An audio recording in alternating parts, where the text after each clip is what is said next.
વિદ્યાર્થી મિત્રો, ઉજા વિદ્યાલય ઓનલાઈન શિક્ષણમાં આપણે આજે ધોરણ 12માં પ્રકરણ 3 વિદ્યુત રસાયણ વિજ્ઞાનમાં નળ સમીકરણ છે, એમાંથી સંતુલન અચળાંક કેવી રીતે મેળવી શકાય એ પ્રશ્નની આપણે ચર્ચા કરીશું. અગાઉના લેક્ચરમાં આપણે નળ સમીકરણ મેળવી લીધું. આ નળ સમીકરણથી આપણે એની અંદર સંતુલન અચળાંક કેવી રીતે મેળવી શકીએ છીએ એ આપણે અહીં આજે સમજવાના છે. તો સૌથી પહેલાં આપણે ડેનિયલ કોષ, જે પ્રકરણની શરૂઆતમાં જ આપણે જેનો અભ્યાસ કર્યો એવા ડેનિયલ કોષનું જે આપણું સમીકરણ છે, Zn plus Cu2 plus Zn2 plus Cu. આપણા સમીકરણમાં આપણે ડેનિયલ કોષમાં એવી રચના કરેલી છે કે ZnSO4માં ઝીંકની પ્લેટ ને કોપર સલ્ફેટના આધારના કોપરની પ્લેટ, પછી બંનેને આપણે વાહક તાર મારફતે વોલ્ટમીટર દ્વારા જોડીએ છીએ. અહીં આપણે આ ડેનિયલ કોષમાં જ્યારે વોલ્ટમીટર આપણને વોલ્ટેજ આપે છે, ત્યારે સમયની સાથે સાથે કોઈ એક સમય પછી વોલ્ટેજ ઘટતો જાય છે. આપણે થિયરીમાં સમજાવ્યું છે કે કેવી રીતે વોલ્ટેજ ઘટતો જાય, પછી આપણે શું કરીએ છીએ. પણ અહીંયા જેમ જેમ સમય આગળ વધતો જશે એમ આપણા ડેનિયલ કોષમાં વોલ્ટેજ મહત્તમ થઈ અને પછી ધીમે ધીમે ધીમે ઘટતો જાય છે. કોઈ એક સમય એવો આવશે કે વોલ્ટમીટરનું જે વાંચન છે એ શૂન્ય થઈ જશે. વોલ્ટમીટરનું જે રીડિંગ છે આપણને શૂન્ય મળશે. શૂન્ય ક્યારે મળે છે તો આપણે જાણી લઈએ કે જ્યારે આપણી આ જે પ્રક્રિયા છે એ પ્રક્રિયામાં સંતુલન સ્થપાય. ડેનિયલ કોષની જે પ્રક્રિયા છે એ પ્રક્રિયામાં જ્યારે સંતુલન સ્થપાય છે ત્યારે વોલ્ટમીટરનું જે વાંચન છે એ શૂન્ય થઈ જાય છે. એટલે આપણી આ પ્રક્રિયા જ્યારે સંતુલન સ્થપાય છે એ સમયે જે વોલ્ટમીટર આપણને માપન શૂન્ય થઈને દર્શાવે છે કે આપણી આ પ્રક્રિયામાં સંતુલન થઈ ગયું છે. હવે આપણે આ ડેનિયલ કોષ માટે આપણું નર્સ ઇક્વેશન અહીં આગળ લખી નાખ્યું છે. Nurse equation E cell is equal to E theta cell minus 2.303 RT upon 2F log Zn2 પ્લસની સાંદ્રતા ભાગ્યા Cu2 પ્લસની સાંદ્રતા. આપણા સમીકરણમાં દરેકે દરેક પદ એમાં E સેલ એ આપણા ડેનિયલ કોષનો પોટેન્શિયલ છે. E થીટા સેલ એ આપણા ડેનિયલ કોષનો પ્રમાણિત કોષ પોટેન્શિયલ છે. R અને T એ મૂલ્ય આપણે જાણીએ છીએ.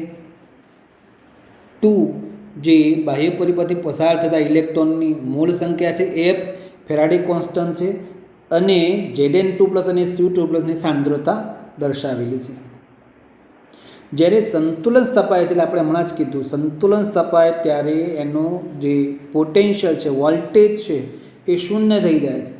એટલે આપણે સંતુલને આપણા સમીકરણમાં જે કોષનો પોટેન્શિયલ છે એને આપણે શૂન્ય લખી શકીએ.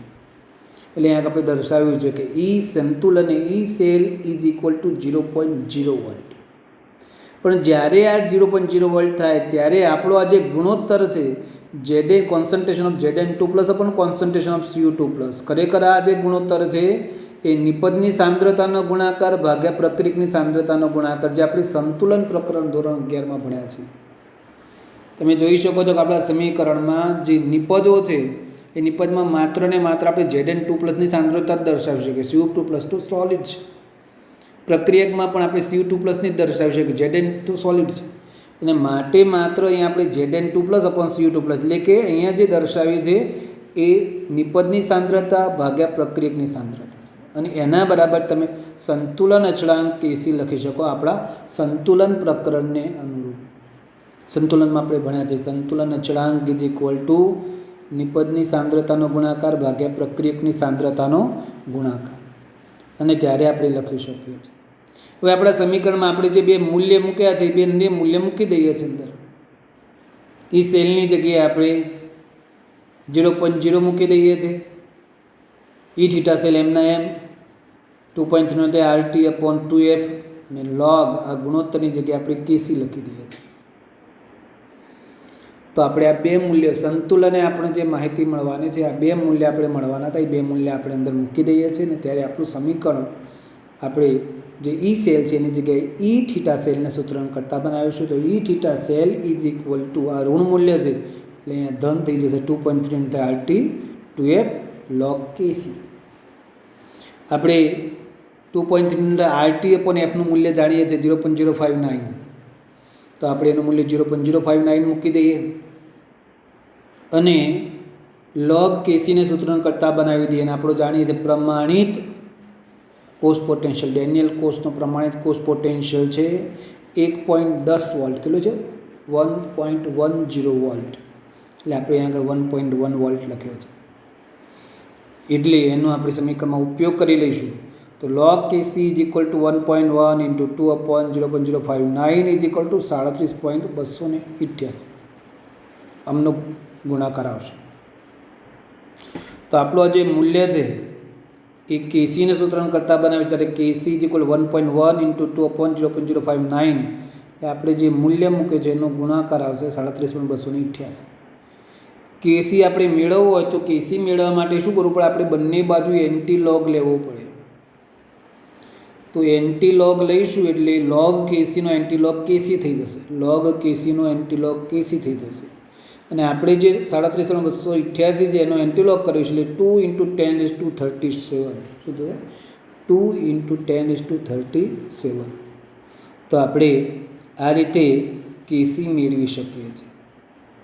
તો જ્યારે કોષ સંતુલન સ્થિતિ પ્રાપ્ત કરે ત્યારે આપણા આ સમીકરણની મદદથી આપણે Kc મેળવી શકીએ, મતલબ સંતુલન અચળાંક મેળવી શકાય છે. તો સંતુલન અચળાંક જો આપણે મેળવવાનો થાય તો આ રીતે આપણે સમીકરણમાં બે મૂલ્ય વધારાના અંદર મૂક્યા હતા. એક કોષનો કોષ potential E cell is equal two 0 અને આપણી જે નિપજની સાંદ્રતા ભાગ્યા પ્રક્રિયકની સાંદ્રતાની જગ્યાએ Kc લખી નાખી એટલે આપણું આ સમીકરણ આપણને મળી જશે. આપણું ઈ થીટા સેલ જે આપણે આપણા EMF શ્રેણીની મદદથી આપણે મેળવી શકીએ છીએ. બંને ધ્રુવના પ્રમાણિત કોષ પોટેન્શિયલ અર્ધ કોષ પોટેન્શિયલ આપણે જાણતા હોઈએ તો આપણે એની મદદથી આ મેળવી શકીએ છીએ. પછી બાકીના મૂલ્ય મૂકવાથી આપણને Kc મળી શકે છે. તો આવી રીતે આપણે નર્સ ઇક્વેશનનો ઉપયોગ કરી જે પણ સમીકરણ, જે પણ કોષ હોય, ડેનિયલ કોષ કે બીજા કોઈ પણ અન્ય કોષ આપણે બનાવીએ તો એનો સંતુલન અચળાંક આપણે મેળવી શકીએ છીએ. ત્યાર પછી બીજો પ્રશ્ન આપણે ચર્ચા કરવાના છે. એમાં વિદ્યુત રાસાયણિક જે કોષ છે એ કોષ માટે પ્રક્રિયાની ગિબ્સ ઉર્જા ઉષ્માગતિશાસ્ત્ર સાથે આપણે ચર્ચા કરવાના છે. તો અહીંયા આપણે જાણીએ છીએ એ પ્રમાણે કે વિદ્યુત રાસાયણિક કોષમાં પ્રક્રિયા સ્વયંભૂ થાય છે અને ઉષ્માગતિશાસ્ત્રમાં આપણે ભણી ગયા છે કે આપમેળે થતી પ્રક્રિયા હોય એના માટે ડેલ્ટા જીનું મૂલ્ય કેવું હોય? ઋણ હોય. ડેલ્ટા જીનું મૂલ્ય ઋણ હોય છે. તો અહીંયા આપણે વીજ રાસાયણિક કોષની વાત કરીએ છીએ ત્યારે વીજ રાસાયણિક કોષ કાર્યરત હોય ત્યારે પ્રક્રિયાને આપણે કરવી પડતી નથી. આપણે અગાઉ પણ જોઈ ગયા વિવિધ રાસાયણિક પ્રક્રિયા જ્યારે થતી હોય ત્યારે પ્રક્રિયા આપમેળે થાય છે, અને આપમેળે થતી પ્રક્રિયા માટે ડેલ્ટાજીનું મૂલ્ય ઋણ. અહીંયા પણ ડેલ્ટાજીનું મૂલ્ય તમને ઋણ જોવા મળશે. બીજી આપણે તમારી જોડે ચર્ચા એ કરવાના છીએ કે અહીંયા આગળ વિદ્યુત કાર્ય એટલે આપણે જાણીએ છીએ, તમે પણ ઉષ્માગતિશાસ્ત્રમાં આપણે જાણીએ છીએ, કાર્ય કરવા માટે ઉર્જાની જરૂર હોય. વિદ્યુત કાર્ય કોના દ્વારા થશે? તો કે મુક્ત ઉર્જા જે થાય એના દ્વારા વિદ્યુત કાર્ય થાય. એટલે અહીંયા આગળ જે વિદ્યુત કાર્ય થવાનું છે, જેટલી મુક્ત ઉર્જા વધારે હશે એટલું વધારે વિદ્યુત કાર્ય થઈ શકે. એટલે આપણે અહીં આગળ જે વિદ્યુત કાર્યની વાત કરવાના છે એ આપણા ડેલ્ટા આરજી એટલે પ્રક્રિયાની ગિબ્સ મુક્ત ઉર્જા. અને આ પ્રક્રિયાની ગિબ્સ મુક્ત ઉર્જા એ આપણા કાર્ય સાથે સંકળાયેલું છે, વિદ્યુત કાર્ય સાથે સંકળાયેલું છે. એ વિદ્યુત કાર્ય વિદ્યુતીય પોટેન્શિયલ પર થયેલા કુલ વિદ્યુત ભારના ગુણાકાર બરાબર હોય છે. આપણું આ સમીકરણ તમને દર્શાવે છે જો કે delta R G is equal to minus NF E cell. તો હમણાં જ આપણે બોલ્યા વિદ્યુતીય પોટેન્શિયલ, પછી NF. તો આપણે જે આપણો રાસાયણિક કોષ છે, કોષમાંથી પસાર થતો વિદ્યુત જથ્થો જેને આપણે NF વડે દર્શાવીએ છીએ, આ બંનેનો ગુણાકાર એટલે જ વિદ્યુત કાર્ય. અને મેં તમને કીધું એમ કે ડેલ્ટાજીનું મૂલ્ય ઋણ હોય ને માટે delta R G is equal to minus NF E cell. તો આપણા સમીકરણને આપણે આ પ્રક્રિયા સ્વયંભૂ છે એટલે આપણે એના માટે delta G is equal to minus NF E cell લખી શકીએ છીએ. અને એમાં આ એન શું છે, એફ શું છે, ઈ સેલ વિશે તો આપણે જાણીએ છીએ. તો ઈ સેલ એટલે કોષનો કોષ પોટેન્શિયલ, જે આપણે હમણાં જ્યારે સાંદ્રતા એની 1 મોલર ના હોય કોષમાં દ્રાવણની ત્યારે આપણે ઈ સેલ લખી શકીએ છીએ. પણ જો સાંદ્રતા 1 મોલર હશે તો બદલાઈ જશે. ઈ સેલની જગ્યાએ આપણે શું લખવું પડે? ઈ થીટા સેલ. પણ હમણાં આપણે એની ચર્ચા કરવાના છીએ. પણ સાથે સાથે એન અને એફ. એન એટલે શું? તો જેમ ડેનિયલ કોષમાં વાત કરીએ તેમ કે Cu2+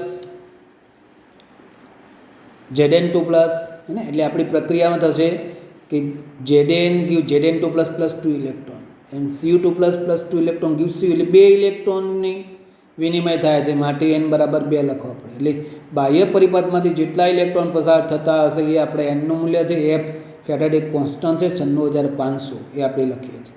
તો આ રીતે આપણે આ સમીકરણનો ઉપયોગ કરવાના છીએ કે આપણને કેટલું વિદ્યુત કાર્ય મળે છે.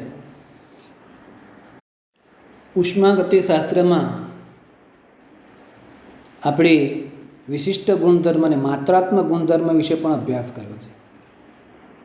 આપણી જે ડેલ્ટા આરજી કે જે માત્રાત્મક ઉષ્માગતિકીય ગુણધર્મ છે. માત્રાત્મક એટલે શું? કે જે દ્રવ્યના જથ્થા ઉપર આધાર રાખે છે, મોલ સંખ્યા ઉપર આધાર રાખે છે, માટે આપણે એને માત્રાત્મક ગુણધર્મ તરીકે ઓળખીએ છીએ. અહીં આપણે જે પ્રક્રિયાની વાત કરવાના છે એને આપણે માત્રાત્મક રીતે સમજવાના છે.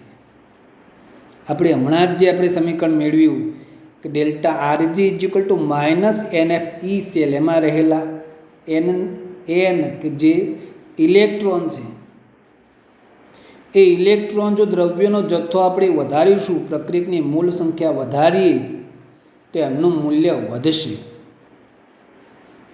તો એને ધ્યાનમાં લઈ આપણે આ જે પ્રક્રિયા લખી હતી એમાં આપણે માત્રાત્મક રીતે શું ફેરફાર કરવાથી કેવા સમીકરણ મળે એની આપણે ચર્ચા કરીશું. અહીં આપણે પહેલું જ વાક્ય લખ્યું છે કે ભાઈ ડેલ્ટા આરજી એ માત્રાત્મક ઉષ્માગતિકીય ગુણધર્મ છે ને તેનું મૂલ્ય એન પર આધારિત છે. એન બદલાશે તો ત્યાં આગળ આપણે એનનું મૂલ્ય બદલવું પડે. પહેલી આપણી પ્રક્રિયા જે ડેનિયલ કેસમાં છે એ જ પ્રક્રિયા એટલે Zn plus Cu2 plus gives Zn2 plus Cu. પ્રક્રિયામાં ઓક્સિડેશન રિડક્શન તમે કરો ત્યારે Zn give Zn2 plus 2 electron. તો રિડક્શન પ્રક્રિયા કરી ત્યારે એવું થશે કે Cu2 plus 2 electron gives Cu. એટલે 2 ઇલેક્ટ્રોન બાહ્ય પરિપથમાંથી પસાર થાય છે. 2 ઇલેક્ટ્રોન પસાર થાય છે માટે આપણા સમીકરણમાં n બરાબર આપણે 2 લખીએ છીએ. તો અહીં આપણે જે 2 લખ્યા છે એ બાહ્ય પરિપથમાંથી પસાર થતા ઇલેક્ટ્રોનની સંખ્યા લખી છે. પણ જો હવે જ્યારે તમે મોલ સંખ્યા વધારો છો, Zn આપણા જે આખી પ્રક્રિયા છે એ પ્રક્રિયકમાં પ્રક્રિયક અને નિપજની મોલ સંખ્યા વધી જશે. તો એને ધ્યાનમાં લઈને આપણે બીજી પ્રક્રિયા લખીએ છીએ આગળ 2Zn plus 2Cu2 plus gives 2Zn2 plus 2Cu. આપણી જે પ્રક્રિયા છે એમાં 2 વડે ગુણીએ એટલે આપણી પ્રક્રિયામાં 2Zn gives 2Zn2 plus 4 electron થશે. બીજી રિડક્શન પ્રક્રિયા લખીએ શું થશે એમાં કે 2Cu2 plus 4 electron gives 2Cu. અને પ્રક્રિયા દરમિયાન 4 ઇલેક્ટ્રોન ગુમાવે 4 ઇલેક્ટ્રોન મેળવે એટલે બાહ્ય પરિપથમાંથી 4 ઇલેક્ટ્રોનનો વિનિમય થશે. અને 4 ઇલેક્ટ્રોનનો વિનિમય થાય છે માટે આપણે આપણા સમીકરણમાં અહીં આપણે જોઈ શકીએ છીએ કે આપણે જે આગળ 2 લખ્યા હતા એની જગ્યાએ આપણે 4 લખીએ છીએ. એટલે માટે આપણે આને માત્રાત્મક ગુણધર્મ કહીએ છીએ. ડેલ્ટા જી એ એન ઉપર આધારિત રાખે છે. એન ઓછા હોય તો ડેલ્ટા જી ઓછો હોય, એન વધારે હોય તો ડેલ્ટા જી વધારે હોય. અને એન એટલે બાહ્ય પરિપથમાંથી પસાર થતા ઇલેક્ટ્રોનની મોલ સંખ્યા. અને મોલ સંખ્યા આપણે અહીંયા આગળ દ્રવ્યના જથ્થાને વધારવાથી વધારી શકીએ છીએ. તો એ માત્રાત્મક ગુણધર્મ જેવું દર્શાવે છે. હવે આપણે જોવાના છીએ કે પ્રક્રિયા જ્યારે પ્રમાણિત સ્થિતિએ થતી હોય. એટલે પ્રમાણિત સ્થિતિ એટલે શું? તો આપણે અહીંયા આગળ એક જ વાક્યમાં આપણને એવું સમજાવવા માટે પ્રયત્ન કર્યો છે. પ્રમાણિત સ્થિતિ તો કે પ્રક્રિયા કરતી સ્પીસીસની સાંદ્રતા 1 હોય તો 1 હોય એટલે શું? તો પ્રક્રિયા કરતી સ્પીસીસ તો આપણે જાણીએ છીએ કે બંને બાજુ જ્યારે ધ્રુવ છે એને જે દ્રાવણમાં ડૂબાડેલા છે ત્યાં એક પ્રક્રિયા થાય છે. એક બાજુ ઓક્સિડેશન, બીજી બાજુ reduction. Zn give Zn2 plus 2 electron. ત્યાં Zn2 પ્લસનું દ્રાવણ છે તો એની સાંદ્રતા 1 હોવી જોઈએ. 1 એટલે 1 મોલર હોવી જોઈએ. બીજી બાજુ copper 2 plus 2 electron gives copper. તો બીજી બાજુ કોપરની સાંદ્રતા એ 1 મોલર હોવી જોઈએ. એવા સંજોગોમાં આપણે આ લખી શકીએ છીએ કે જ્યારે બંને બાજુ દ્રાવણોની સાંદ્રતા 1 મોલર હોય છે. પર્ટિક્યુલર આપણે આ Cu અને Znની વાત કરીએ છીએ, મતલબ ડેનિયલ કોષની વાત કરીએ છીએ ત્યારે. જો વાયુ વિદ્યુત ધ્રુવની વાત કરતા હોય તો વાયુના દબાણની પણ આપણે ઉલ્લેખ કરવો પડે. પણ અહીંયા આગળ આપણે માત્ર ને માત્ર ડેનિયલ કોષની ચર્ચા કરી રહ્યા છે ત્યારે સાંદ્રતા એકમ અથવા 1 મોલર હોય ત્યારે ઈ સેલની જગ્યાએ ઈ થીટા સેલ લખીએ છીએ. અને જ્યારે ઈ સેલની જગ્યાએ ઈ થીટા સેલ લખીએ છીએ ત્યારે આપણે ડેલ્ટા જી થીટા લખવું પડે છે. Delta R G theta is equal to minus NF E cell theta. અને થીટા આપણને પ્રમાણિત સ્થિતિમાં થતી પ્રક્રિયા વિશે સમજાવે છે કે આપણે જ્યારે પ્રક્રિયા પ્રમાણિત સ્થિતિમાં કરતા હોઈએ અને પ્રમાણિત સ્થિતિમાં થતી પ્રક્રિયા હોય એવા સંજોગોમાં આપણે આ થીટા દર્શાવવું પડે છે ને થીટા દર્શાવવું અનિવાર્ય છે. બીજું ઉષ્માગતિશાસ્ત્રનું આપણું એક સમીકરણ હતું. એ સમીકરણ ફરી પાછા આપણે અહીંયા યાદ રાખવાના છે કે ડેલ્ટા આરજી થીટાની મદદથી સંતુલન અચળાંકની પણ ગણતરી કરી શકાય. સંતુલન અચળાંકની ગણતરી કરવા માટે આપણે આ સમીકરણનો ઉપયોગ કરી શકીએ. જો તમે સમીકરણમાં આપણે ઉપરની જે પ્રક્રિયા દ્વારા જો તમે ડેલ્ટા આરજી થીટા ગણી નાખ્યો હોય તો એની મદદથી આપણે સંતુલન અચળાંક, કારણ કે આપણે ઉષ્માગતિશાસ્ત્રમાં સમીકરણ મેળવી ચૂક્યા છે. Delta R G theta is equal to minus RT ln K. lnનું મૂલ્ય આપણે ln મતલબ નેચરલ લોગ કાઢી નાખો તો delta R G theta is equal to minus 2.303 RT log K. બધા મૂલ્ય આપણે જાણીએ છીએ. R ગેસ કોન્સ્ટન્ટ છે, T નિરપેક્ષ તાપમાન છે. લોગ કે બોલ્યા તો કે એ આપણો સંતુલન અચળાંક છે. જો તમે અહીં આગળ આ ડેલ્ટા આરજી થીટાનું મૂલ્ય મેળવી લો છો તો આરજી થીટાનું મૂલ્ય મૂકીને આપણે સંતુલન અચળાંક આ સમીકરણથી પણ મેળવી શકીએ. હમણાં આપણે આગળ ચર્ચા કરી એમાં પણ આપણે નર્સ ઇક્વેશનથી સંતુલન અચળાંક મેળવ્યો છે. પણ જો તમે મુક્ત ઉર્જા પ્રમાણિત રીતે મુક્ત ઉર્જાનો ફેરફાર જો મેળવી શકતા હોય ગિબ્સ મુક્ત ઉર્જા તો આપણે એની મદદથી પણ સંતુલન અચળાંક મેળવી શકીએ છીએ. તો અહીં આપણે ગિબ્સ મુક્ત ઉર્જા અને સંતુલન અચળાંક વચ્ચેનો સંબંધ પણ જોયો અને વીજ રાસાયણિક કોષમાં ગિબ્સ મુક્ત ઉર્જા કેવી રીતે સંકળાયેલ છે એની આપણે ચર્ચા કરી. હવે આપણે જે પ્રશ્ન જોવાના છે વિદ્યુત વિભાજ્ય દ્રાવણની વાહકતા. વિદ્યુત વિભાજ્ય દ્રાવણની વાહકતા. વિદ્યુત વિભાજ્ય એટલે શું? કોને વિદ્યુત વિભાજ્ય કહેવાય? તો વિદ્યુત વિભાજ્ય દ્રાવણની વાહકતાની ચર્ચા કરવા જઈ રહ્યા છે આપણે. વિદ્યુત વિભાજ્ય તો વિદ્યુત વિભાજ્ય એટલે એવા પદાર્થો કે જેના જલીય દ્રાવણ વીજવાહક હોય.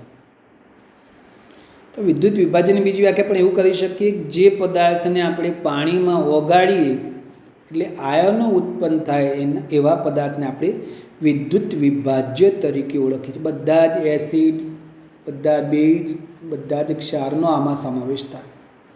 કારણ કે જ્યારે આપણે પાણીમાં ઓગાળીએ ત્યારે આયન ઉત્પન્ન થાય એને વિદ્યુત વિભાજ્ય કહેવાય. તો આવા વિદ્યુત વિભાજ્ય દ્રાવણો કે જે દ્રાવણમાં આપણે આવા વિદ્યુત વિભાજ્ય પદાર્થને ઓગાળવાના છે. આગળ આપણે જોઈશું કે વિદ્યુત વિભાજ્ય પદાર્થ દ્રાવણમાં ઓગળે તો જ વિદ્યુત પ્રવાહનું વહન થશે. કારણ કે વિદ્યુત પ્રવાહના વહન માટે આયનો જવાબદાર છે. વિદ્યુત વિભાજ્યના દ્રાવણમાં વહન માટે આયનો જવાબદાર છે. અને જ્યારે ધાતુની વાત કરીએ છીએ ત્યારે ધાતુમાં જ્યારે વિદ્યુત પ્રવાહનું વહન કરવાનું હોય ત્યારે એના માટે કોણ જવાબદાર છે? ઇલેક્ટ્રોન જવાબદાર છે. એટલે અહીં આગળ આપણને દ્રાવણની વાહકતા સમજવી હોય તો વાહકતા સમજવા માટે પહેલાં આપણે એનો અવરોધનો અભ્યાસ કરવો પડે. અવરોધ સમજવો પડે. વાહકતાના અભ્યાસ પહેલાં આપણે જો અવરોધ સમજી શકીએ તો જ આપણે વાહકતાને સમજી શકીશું. એટલે અહીંયા આપણે પહેલાં અવરોધ સમજીશું અને પછી વાહકતા સમજીશું. તો પહેલાં વિદ્યુતીય અવરોધની વાત કરીએ તો વિદ્યુતીય અવરોધ જેની સંજ્ઞા આર છે. આર વડે આપણે રેઝિસ્ટન્સ આર વડે આપણે દર્શાવીએ છીએ. કારણ કે વાહકતા સમજવા માટે પહેલાં અવરોધ સમજવું જરૂરી છે. અને એનો એકમ ઓમ છે. આપણે એને સંજ્ઞાથી પણ દર્શાવી છે કે આ ઓમની સંજ્ઞા છે.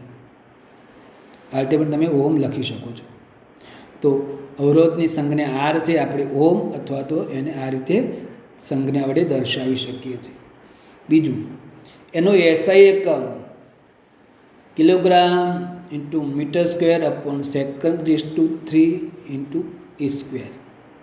આ એનો એસઆઈ એકમ છે. એટલે એમસીક્યુ કે એવું કંઈ હોય ત્યારે પૂછાય ત્યારે આપણે એને યાદ રાખીએ છીએ. અને અવરોધ આપણે વિસ્ટન બ્રિજ નામના સાધન વડે માપી શકીએ છીએ. વિસ્ટન બ્રિજ નામનું જે સાધન છે એની મદદથી આપણે અવરોધ માપી શકીએ છીએ.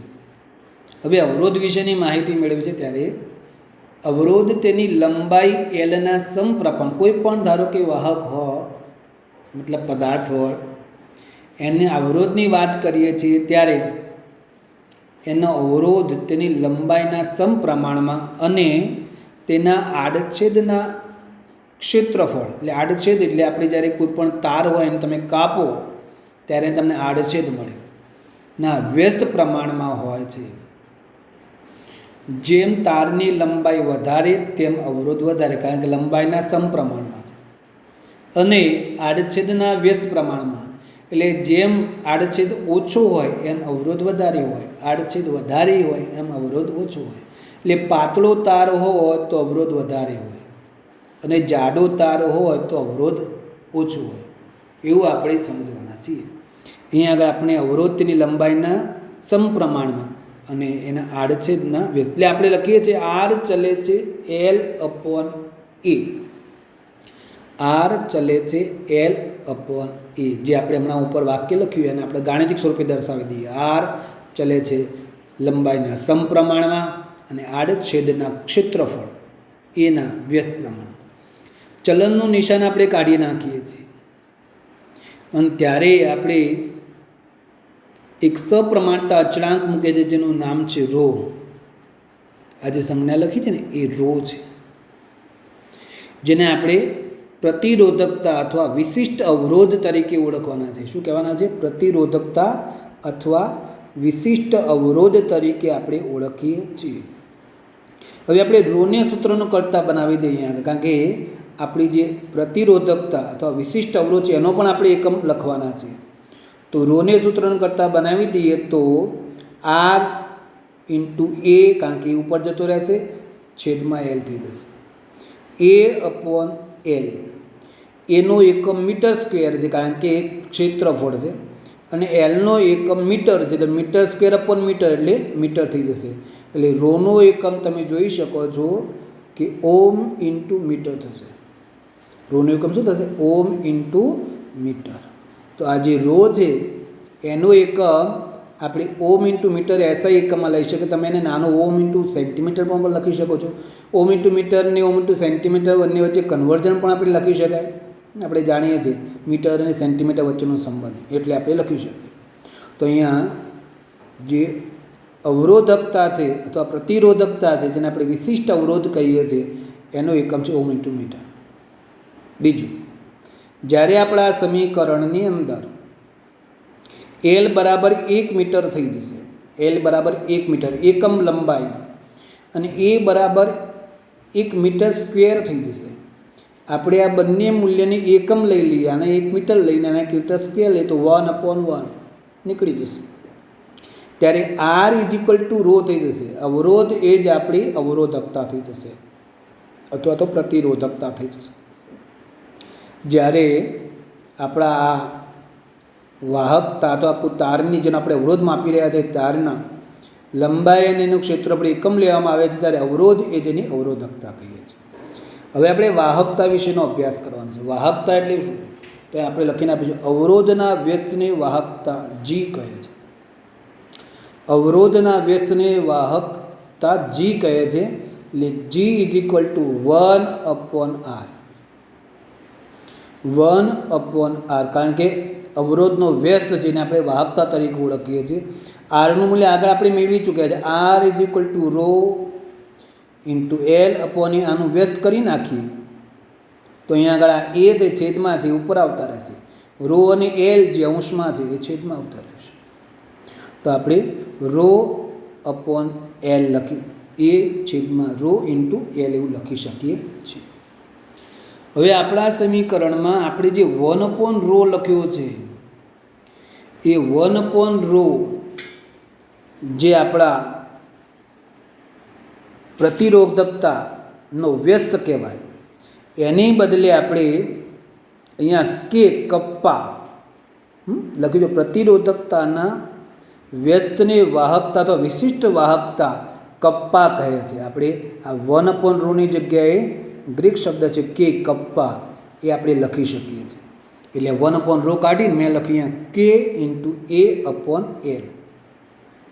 અને અહીંયા આગળ આપણી જે વાહકતા છે જી, એનો એકમ છે એસઆઈ એકમ સિમેન્સ, અને સિમેન્સની સંજ્ઞા છે એસ. જો એ ના લખવું હોય તો આપણે બીજો જાણીએ છીએ ઓમ ઇનવર્સ, કારણ કે અવરોધ છે, અવરોધનો એકમ ઓમ. તો ઓમ ઇનવર્સ, ઓમ ઇનવર્સ સંજ્ઞા સ્વરૂપે ઓમ ઇનવર્સ. તો આ મોહ વડે પણ લખી શકીએ. વાહકતાનો બીજો એકમ છે મોહ. આ જેમ આપણે લખીએ છીએ ને ઓમ, એમ અહીંની જગ્યાએ મોહ લખવાનું છે. તો અહીં આપણે વાહકતા અને એની વિશિષ્ટ વાહકતા, તો વિશિષ્ટ વાહકતા કોને કહેવાય? તો કે એ આપણી વિશિષ્ટ વાહકતા છે. હવે આપણે કેનો એકમ મેળવવાના છે. વિશિષ્ટ વાહકતા એકચ્યુઅલી અહીંયા આપણે આઈયુપીએસએ આપણને કીધું છે કે વિશિષ્ટ વાહકતાને જ આપણે વાહકતા તરીકે ઉલ્લેખ કરીશું, પણ એસઆઈ એકમ મેળવીએ ત્યારે તમે કેને સૂત્ર કરતા બનાવી દો તો આ જી થશે. જીના એલ એ છેદમાં છે, અંશમાં જશે, અને એ છેદમાં જશે. એટલે જીનો એકમ સિમેન્સ છે એટલે લખીશું એસ. એલ અહીંયા ઉપર છે, એ નીચે છે, એટલે મીટર અપોન મીટર સ્ક્વેર એટલે 1 મીટર થઈ જશે. એને આપણે લખીએ તો શું લખીશું આગળ? Metre inverse.